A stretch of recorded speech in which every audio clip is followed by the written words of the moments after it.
Let's start with supreme court. Supreme court इस साल क्यों इंपॉर्टेंट है? क्योंकि हमको अभी 49 CGI मिले हैं और वो कौन है? यूयू ललित। 48 कौन थे? NV रमन्ना। फर्स्ट कौन है? आप ये कमेंट में बताइएगा। ये बताइए सुप्रीम कोर्ट की फुल स्ट्रेंथ कितनी है? ये क्वेश्चंस BPSC कई बार पूछ चुका है और उसकी अभी की स्ट्रेंथ कितनी है? 34। इस तरीके से भी क्वेश्चन पूछता है कि CGI को छोड़ के, तो CGI को छोड़ के कितनी हो जाएगी? 33। ये देखिए फुल स्ट्रेंथ है। अभी इतने जज है नहीं, अभी कितने हैं? 32, यानी 31 + 1। तो आप इस चीज को समझिएगा, फुल स्ट्रेंथ। अब एक क्वेश्चन यहीं से बन के आता है कि इस स्ट्रेंथ को कौन बढ़ा सकता है? तो जाहिर सी बात है, कौन बढ़ा सकता है? पार्लियामेंट ऑफ इंडिया, भारत की संसद इसको बढ़ा सकती है, जजों की स्ट्रेंथ को बढ़ा सकती है। इसके बाद सुप्रीम कोर्ट कॉन्स्टिट्यूशन डे क्या है इसका कॉन्स्टिट्यूशन डे है 26 जनवरी 1950, लेकिन ओपनिंग डेट भी पूछ देता है। तो इसका ओपनिंग डेट कब है?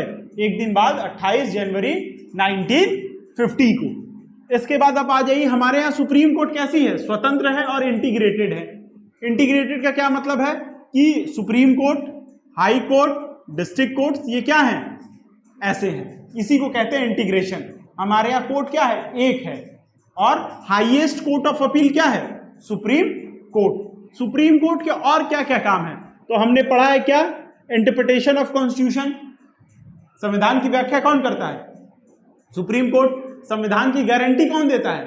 Supreme court. ये सब बातें क्या आपके बैक ऑफ द माइंड में है, ये रिवीजन है और इस पर्पज से किया जा रहा है कि आपके पास पहले से कुछ बेसिक नॉलेज है, आप बस मोस्ट प्रोबेबली क्वेश्चंस का इंपॉर्टेंट रिवीजन कर रहे हैं। आर्टिकल किससे रिलेटेड है? Article 124 to 147। अब आ जाइए क्वालिफिकेशन। जज बनने के लिए आपको क्या करना होगा?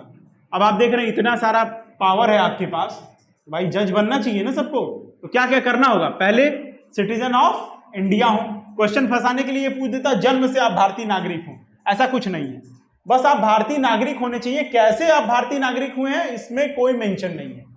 दूसरा, आप कहीं जज रहे हो हाई कोर्ट में 5 साल या और एडवोकेट 10 इयर्स और सिमिलर कोर्ट्स में, ठीक। उसके बाद सबसे जरूरी, आप राष्ट्रपति की नजर में क्या हो? एक एमिनेंट ज्यूरिस्ट हो, एक ऐसे न्यायवादी हो आप राष्ट्रपति की नजर में जो जज बनने की हैसियत रखता हो, यह भी जरूरी है। उसके बाद आप आ जाइए oath of the supreme court जज।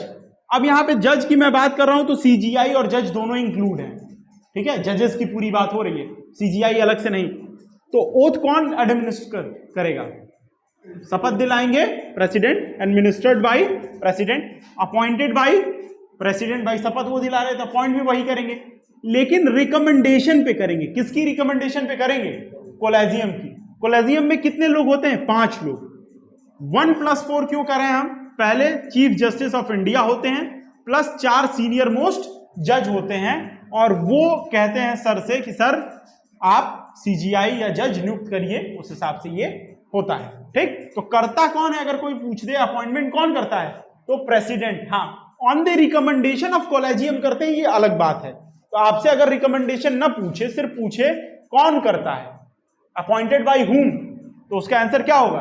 प्रेसिडेंट। उसके बाद भाई जो प्रेसिडेंट अपॉइंट कर रहे हैं वही ओथ दिला रहे हैं, तो आप रेजिग्नेशन भी किसको देंगे? Resignation to president. रेजिग्नेशन किसको देंगे? प्रेसिडेंट को देंगे। और अगर आप रेजिग्नेशन नहीं दे रहे हैं तो आप रिटायर होंगे फिर, और रिटायरमेंट की एज कितनी है आपकी? 65 ईयर्स। अब आ जाइए आप यहाँ पे, मान लीजिए कि जरूरी थोड़ी है कि आप 65 ईयर पे रिटायर होंगे, आपको रिमूव भी तो किया जा सकता है। भारत में कोई ऐसा पद नहीं बनाया गया भारतीय संविधान में जिसको हटाया ना जा सके। क्यों? बैलेंस बनाने के लिए, चेक एंड बैलेंसेस, कि आप अपने पद का गलत इस्तेमाल ना करें। तो कैसे हटाया जाएगा? तो हटाया सबसे पहले ये देखिए, रिमूवल ऑफ सुप्रीम कोर्ट और हाई कोर्ट जज सेम है, इसी वजह से दोनों यहीं पे पढ़ लीजिए।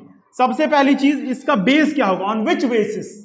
तो बेसिस होगा आपका, आपने कोई मिसकंडक्ट किया हो आप, या इनकैपेसिटी, दोनों में।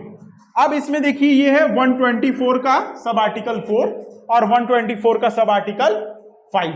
ये दोनों किसकी बात करता है? रिमूवल ऑफ सुप्रीम कोर्ट जजेस एंड हाई कोर्ट जजेस की बात करता है।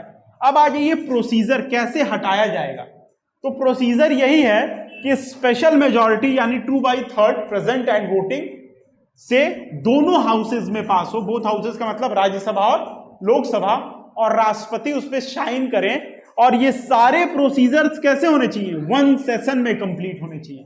अगर एक सेशन में कंप्लीट नहीं होता है तो ये बिल क्या हो जाएगी? लैप्स हो जाएगी। मतलब आप सुप्रीम कोर्ट के जज को और हाई कोर्ट के जज को नहीं हटा पाएंगे। आपको एक ही सेशन में ये सारी चीजें क्या करनी है?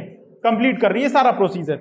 उसके बाद कुछ इंपॉर्टेंट आर्टिकल्स आ जाइए, क्योंकि आप देखे होंगे प्रीवियस ईयर क्वेश्चन पेपर्स, तो डायरेक्ट आर्टिकल से ही क्वेश्चन है मैक्सिमम। तो आर्टिकल 27 एडहॉक जज, और एडहॉक जज की अपॉइंटमेंट भी कौन करते हैं? प्रेसिडेंट करते हैं। Article 126 acting chief justice of India, इनकी अपॉइंटमेंट भी कौन करते हैं? प्रेसिडेंट करते हैं। आर्टिकल 129 ये जो बहुत इंपॉर्टेंट है, court of record. Court of record का मतलब ये होता है कि आप कहीं भी जो सुप्रीम कोर्ट का, हाई कोर्ट का डिसीजन है वो उनके नीचे लोअर कोर्ट्स में क्या होगा? मान्य होगा। एज ए एविडेंस आप लगा सकते हैं। दूसरा, आप कंटेम्प्ट ऑफ कोर्ट लगा सकते हैं। अपनी अवमानना के लिए क्या कर सकते हैं? आप सजा दे सकते हैं। उसके बाद आ जाइए 130 सिटिंग ऑफ सुप्रीम कोर्ट जज, सॉरी सुप्रीम कोर्ट। अब ये बताइए कोर्ट थोड़ी बैठेगी, बैठने का इन द सेंस ये है कि कहां पे रहेगी। तो अभी कहां है? दिल्ली में है। इसको कौन चेंज कर सकता है? प्रेसिडेंट कर सकते हैं सुप्रीम कोर्ट के सीजीआई की सलाह पे। वो किस आर्टिकल में दिया? आर्टिकल 130 में।